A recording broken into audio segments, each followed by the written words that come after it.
Hello दोस्तों आज के इस वीडियो के अंतर्गत हम बात करने वाले हैं आनुवंशिक पदार्थ की खोज के बारे में। दोस्तों 1869 में डीएनए की खोज फ्रेडरिक मिश्र के द्वारा की गई, लेकिन 1928 तक ये नहीं बताया जा सका कि जो आनुवंशिक पदार्थ होता है वो कौन सा होता है। डीएनए, आरएनए और प्रोटीन के मध्य में एक असमंजस बना हुआ था और इसमें भी जो प्रोटीन है उसकी सर्वाधिक संभावनाएं थी कि आनुवंशिक पदार्थ के रूप में हो सकता है। दोस्तों आनुवंशिक पदार्थ की खोज के लिए जो सबसे पहले प्रयोग किया गया है वो 1928 में ग्रिफिथ के द्वारा किया गया है और ग्रिफिथ ने अपने प्रयोगों के आधार पर रूपांतरीय सिद्धांत प्रस्तुत किया जिसे हम ट्रांसफॉर्मिंग प्रिंसिपल भी कहते हैं। और आज के इस वीडियो के अंतर्गत हम ग्रिफिथ के रूपांतरीय सिद्धांत को पढ़ने वाले हैं। आज के इस वीडियो में हम देखने वाले हैं कि ग्रिफिथ का रूपांतरीय सिद्धांत क्या होता है, लेकिन उससे पहले यदि आप में से कोई भी इस चैनल पर नया है तो चैनल को सब्सक्राइब जरूर करना। तो दोस्तों हम देखने वाले हैं ग्रिफिथ का प्रयोग। और ग्रिफिथ ने 1928 में प्रयोग किया और उस समय जो ग्रिफिथ थे ये एक बैक्टीरिया के ऊपर कार्य कर रहे थे और उस बैक्टीरिया का नाम होता है स्ट्रेप्टोकोकस न्यूमोनी।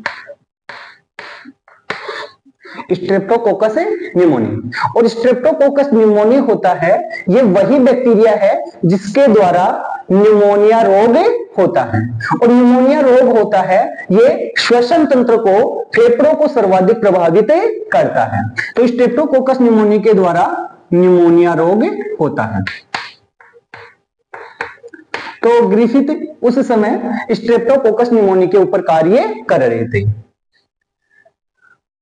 दोस्तों स्ट्रेप्टोकोकस न्यूमोनी के दो स्ट्रेन या दो प्रभेद पाए जाते हैं। अब स्ट्रेन और प्रभेद से क्या मतलब होता है?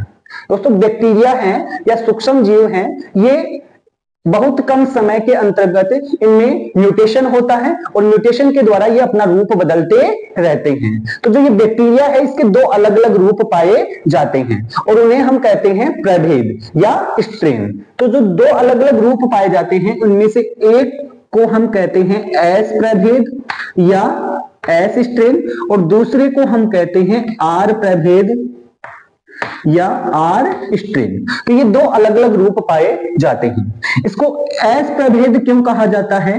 क्योंकि जब स्ट्रेप्टोकोकस न्यूमोनी की जो ग्रोथ है वो हम कल्चर प्लेट के ऊपर करवाते हैं, कल्चर प्लेट के ऊपर उसका संवर्धन करवाते हैं, तो जो ये एस प्रभेद होता है उसकी कॉलोनी होती है वो चमकीली और चिकनी होती है। इसके कारण से इसे स्मूथ स्ट्रेन या एस स्ट्रेन भी कहा जाता है। तो इसकी जो कॉलोनी है या जो इसका बैक्टीरिया है वो चमकीला है और साथ में चिकना है। जबकि हम आर प्रभेद के बारे में बात करें तो ये खुरदरा है। अब यदि हम देखें कि ये एस प्रभेद है, ये चमकीला और चिकना क्यों होता है? तो एस प्रभेद का जो बैक्टीरिया होता है इसके ऊपर एक परत पाई जाती है और उस परत का नाम है म्यूकोपोलीसेकेराइड। अर्थात इसके ऊपर एक परत पाई जाती है म्यूकोपोलीसेकेराइड की, और ये म्यूकोपोलीसेकेराइड की परत के कारण से ये एस प्रभेद वाला बैक्टीरिया होता है वो चमकीला और चिकना होता है। दोस्तों ये जो परत होती है ये इस एस स्ट्रेन को उग्र बना देती है। क्यों? क्योंकि ये परत है इस बैक्टीरिया को बचा कर रखती है। जब भी कोई भी बैक्टीरिया हमारे शरीर के अंदर जाता है तो हमारे शरीर का इम्यून सिस्टम काम करता है और इम्यून सिस्टम होता है वो उस बैक्टीरिया को नष्ट करने की कोशिश करता है। लेकिन क्योंकि इस बैक्टीरिया के ऊपर एक म्यूकोपोलीसेकेराइड की परत होती है तो ये म्यूकोपोलीसेकेराइड की परत इस बैक्टीरिया को हमारे इम्यून सिस्टम से बचा देती है और जिसके कारण से ये शरीर में प्रवेश करके रोग उत्पन्न करने की क्षमता रखता है। इसके कारण से ये जो एस प्रभेद होता है ये उग्र होता है। जबकि आर प्रभेद ऐसा नहीं कर पाता है, क्योंकि इसके ऊपर कोई भी परत नहीं पाई जाती है, और जैसे ही ये किसी जीव के शरीर के अंदर प्रवेश करता है तो उसका प्रतिरक्षा तंत्र होता है उसको नष्ट कर देता है, जिसके कारण से ये आर प्रभेद है उस जीव में रोग नहीं कर पाता है। इस कारण से ये अनुग्रह होता है। तो यहां पर हमने देखा कि जो स्ट्रेप्टोकोकस न्यूमोनी है उसके दो प्रभेद हैं, एक एस प्रभेद और एक आर प्रभेद। अब इन्हीं दोनों को लेकर ग्रिफिथ ने अपने प्रयोग किए और उस प्रयोग के आधार पर उन्होंने निष्कर्ष निकाले। तो देखो हम देखने वाले हैं ग्रिफिथ का प्रयोग।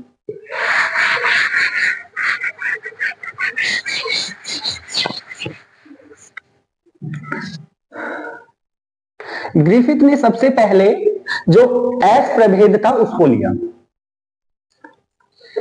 एस प्रभेद, और उस एस प्रभेद को उन्होंने एक चूहे के अंदर प्रवेश करवा दिया, इंजेक्शन की सहायता से चूहे के अंदर डाल दिया। अब क्योंकि एस प्रभेद होता है जीव के शरीर के अंदर जाकर उसके जो श्वसन तंत्र होता है उसको प्रभावित करता है, उसके फेफड़ों को संक्रमित करता है, और उसके कारण से न्यूमोनिया रोग होता है, और न्यूमोनिया रोग के कारण से उस जीव की मृत्यु हो जाती है। तो ये चूहा क्या हो जाता है, मर जाता है। जब एस प्रभेद को प्रवेश करवाया चूहे के अंदर तो चूहा मर जाता है। दूसरा उन्होंने क्या किया, यही क्रिया उन्होंने आर प्रभेद के साथ की। तो आर प्रभेद को लिया और आर प्रभेद को चूहे के अंदर प्रवेश करवाया। अब क्योंकि हमने पढ़ा है कि जो आर प्रभेद होता है ये रोग उत्पन्न नहीं कर पाता है, और रोग उत्पन्न नहीं कर पाता है तो इसके कारण से चूहा जीवित रहता है।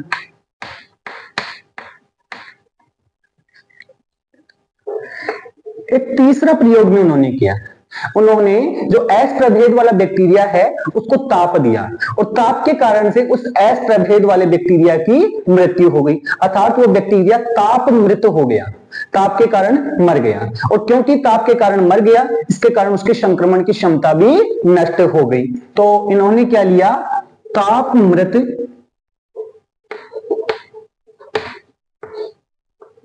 एस प्रभेद लिया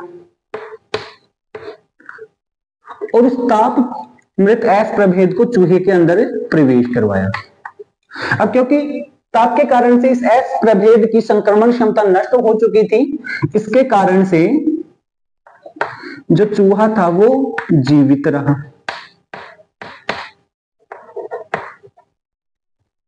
इसके बाद में ग्रिफिथ ने एक और प्रयोग किया, और उस प्रयोग के अंतर्गत उन्होंने क्या किया कि ताप मृत एस प्रभेद लिया,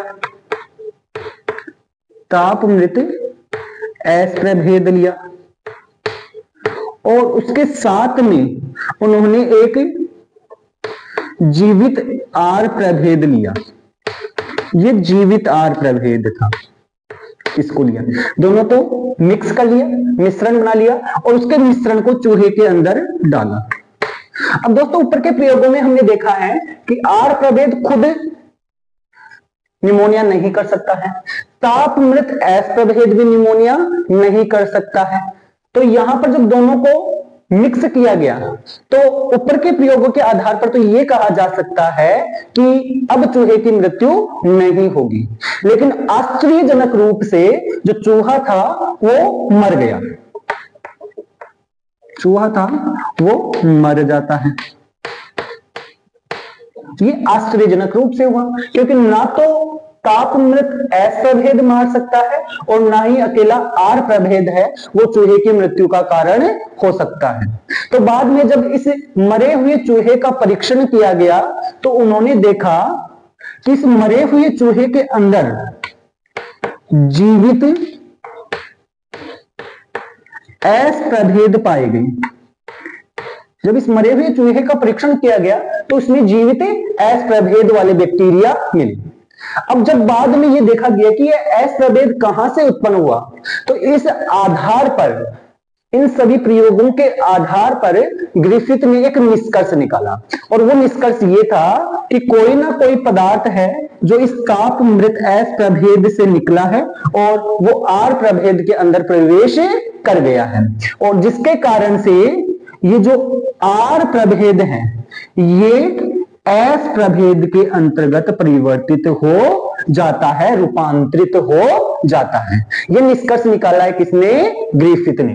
और उन्होंने ये भी बताया कि जो ये ताप मृत एस प्रभेद से जो भी रासायनिक पदार्थ निकला है वो जरूर आनुवांशिक पदार्थ ही होगा, और उस पदार्थ ने ही इस आर प्रभेद को एस प्रभेद के अंतर्गत परिवर्तित कर दिया, रूपांतरित कर दिया, और इसी के कारण चूहे की क्या हो गई है? मृत्यु हो गई है। इसी कारण इसे कहा गया ग्रिफिथ का रूपांतरीय सिद्धांत। तो दोस्तों आप सभी को ये वीडियो कैसा लगा? अगर अच्छा लगा है तो वीडियो को लाइक करना और चैनल को सब्सक्राइब करना। धन्यवाद।